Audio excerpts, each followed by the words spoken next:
आज हूँ प्रभात पुरुष विजु बाबूंकर 109तम जयंती एवं आज हूँ राज्य पंचायत राज दिवस।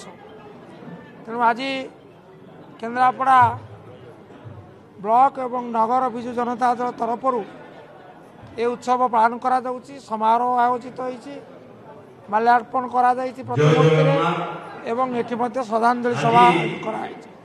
विजु बाबू ओडिशार संपत्ति नुह, से भारतवर्षर संपत्ति थिले।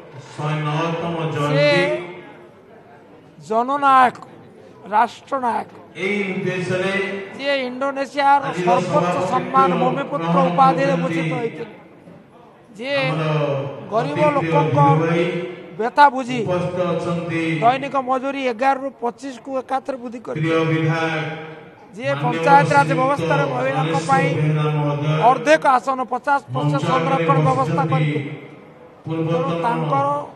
दान नूतन ओडिशा गठन समृद्ध ओडिशा गठन अतुलनीय प्रति गभीर श्रद्धांजलि। एवं आज आउ एक दुर्भाग्यर घटना है, राज्य सरकार ये दिवस को पंचायत राज दिवस पालन भाव न करने को निष्पत्ति नहीं। ये निष्पत्ति अत्यंत दुखदायक। ये विजु बाबू प्रति अतिशय अशुआ भाव ये प्रदर्शन जहाँ लोके केवे क्षमा देवे ना।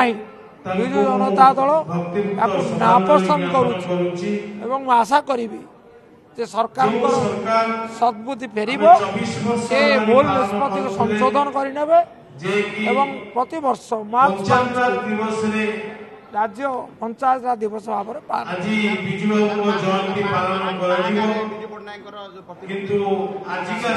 सी तो गोटे अपराध अपराधी दंड पाइब। कहीं जदि विजु बाबू दिवस जन्मतिथि को पालन न करे पंचायत राज दिवस भाव विजु बाबू उच्चता कमिज कि विजु बाबू उच्चता बढ़ करुवा लोक निष्पत्ति नौथिबा लोक उच्चता कमिब।